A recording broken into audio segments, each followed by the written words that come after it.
Overdoses are going through the roof in America, and there's nothing they can do to stop this train wreck.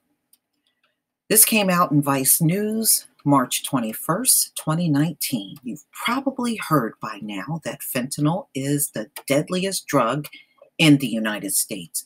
But a new study released Thursday by the National Center for Health Statistics offered yet another grim reminder.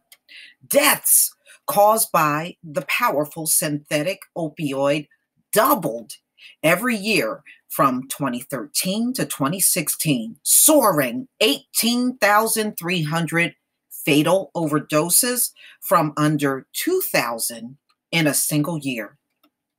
Now, America has a tendency of undercounting numbers. So you can best believe any figures that I'm giving to you are way higher.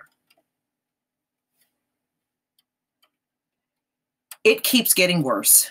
Preliminary data from 2017 shows more than 28,000 deaths involving fentanyl and other synthetic opioids.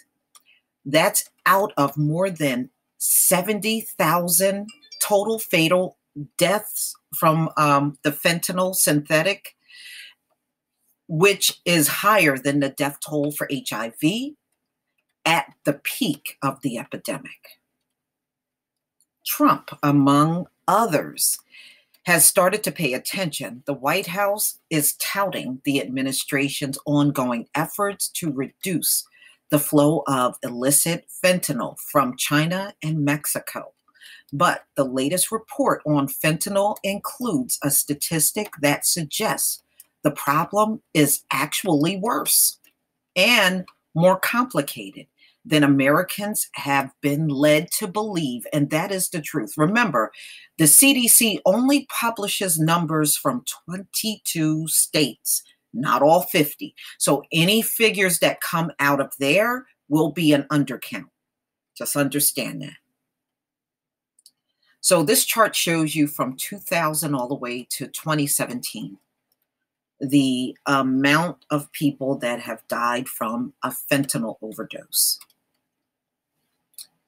While synthetic opioids kill more Americans than any other type of drug, in 2016, nearly 70% of fentanyl deaths also involve one or more other substances. In fact, when I did those stories in the past from the coroner's office, they said it is very rare to find one drug in their system. Usually it's a combination of 2 or even 3 drugs on top of that alcohol.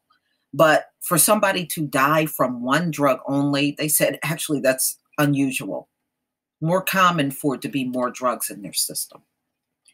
Deaths caused by other drugs have not skyrocketed to the same degree as fentanyl, but overdose rates for both heroin and meth more than tripled from 2011 to 2016. And if you kept up with my videos, you would have known that because I've done the meth videos last year.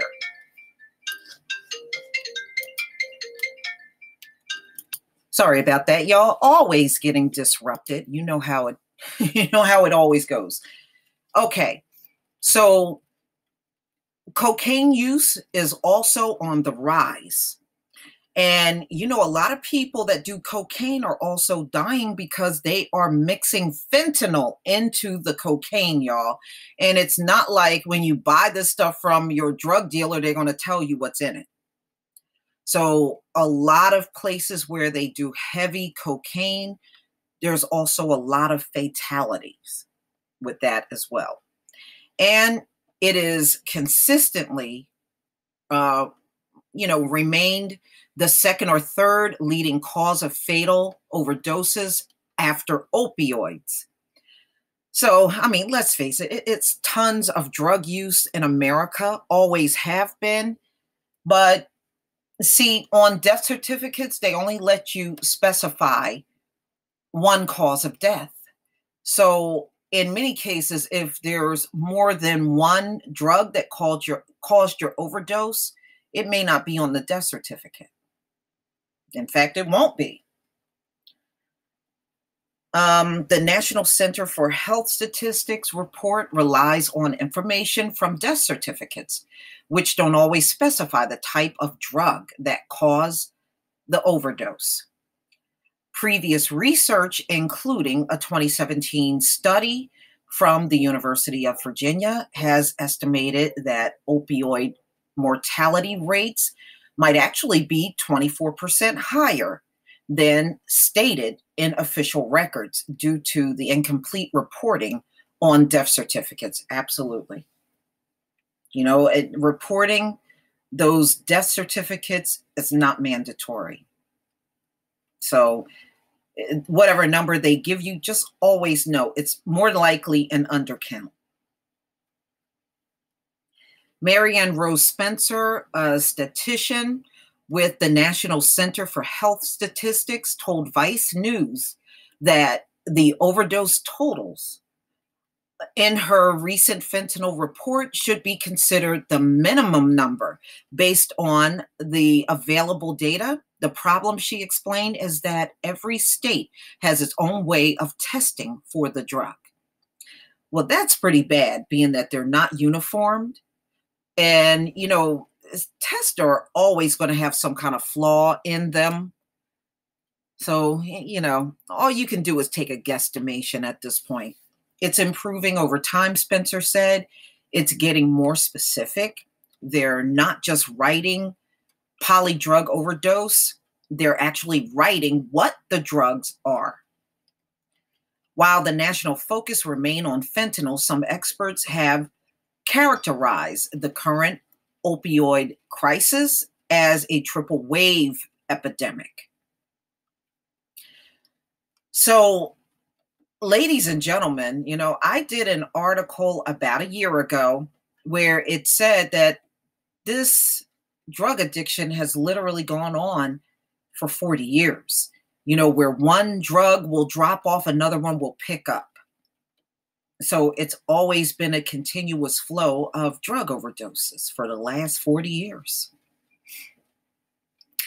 That began with the rise of prescription painkillers in the early 2000s when authorities cracked down on pill mills. Users switched to heroin. Yeah, a lot of them switched to heroin because they could no longer get prescriptions from their doctors. And to meet the growing demand for heroin, illicit drug traffickers turned to fentanyl, which is more potent and cheaper to manufacture. Fentanyl is also mixed with powdered heroin, and law enforcement has warned users about fentanyl-laced cocaine, which may contribute to both the death toll and the increased rate of deaths involving more than one drug. Absolutely. Okay. Trump has claimed that the solution is building a wall along the U.S.-Mexico border. And no, it's not the solution because, I followed some of the El Chapo trial and they said, his, the ones that smuggled the drugs said they don't even go near that wall. They don't go near the wall.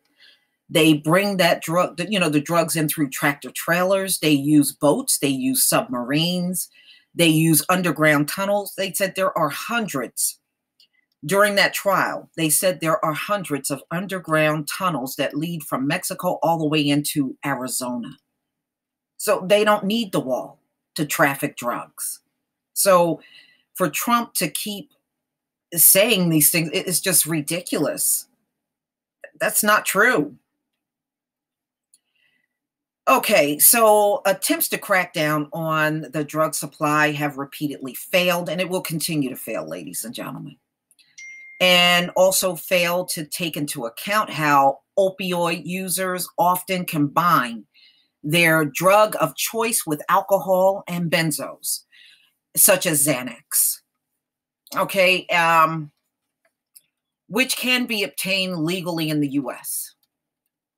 I mean, even the Chinese said there's no drug that they can't make a synthetic form of. Those drugs are always going to be on the streets. I mean, no doubt about it. Now, They have drug parties, y'all. And at these drug parties, what they do is they mix all these different pills up and have what they call a multi-drug cocktail. And that's how they get high. And all you got to do is just go out there and look up drug parties. They have them all the time, all over the country. And for the teenagers, a lot of times what they do is they'll steal drugs out of the medicine cabinet, often drugs that belong to their parents, and they will use multiple drugs, mix them together, and have a drug cocktail. So multi-drug cocktails greatly increase the risk of overdose.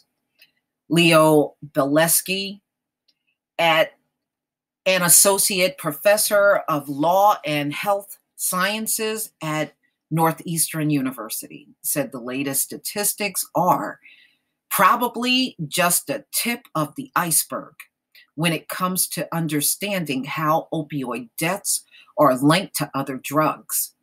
As a result, he said the U.S. is still failing to utilize harm reduction and other solutions that could actually reduce overdoses. You know, they've been talking about ways to reduce, drugs from coming into the country, overdoses, access to the drug, and all of it has failed. All of it has failed. Now, remember what I said, the DEA has been around for over 50 years. And over a 50-year period, they have never stopped drugs from coming into this country. So how effective is that organization? Okay, because we use this framing of the culprit being opioids, it shaped the response, and it actually focused the attention of officials and policymakers, which are lawmakers, on just that one element. And as a result, we got to where we are today, which is falling apart from all of the overdoses. It was the wrong diagnosis. We diagnosed the problem incorrectly. It was not an opioid problem. It was a problem of polysubstance use, and that the problem still exists. And it will always exist, y'all. It's going to exist in 2020, 2021, 2022, and so on and so on. It's not going anywhere. They don't know what to do. They never seen drug addiction at the level that we see today. Yes, they had errors, and I showed you in past articles how 100 years ago they had an opium problem in America, and they don't know how to overcome this. How do you overcome it when you got millions of people taking opioids in America, and people are selling their pills? You got all of this fentanyl coming in from China and across the Mexican border and Canada. You can't keep that mess out of here. You can't.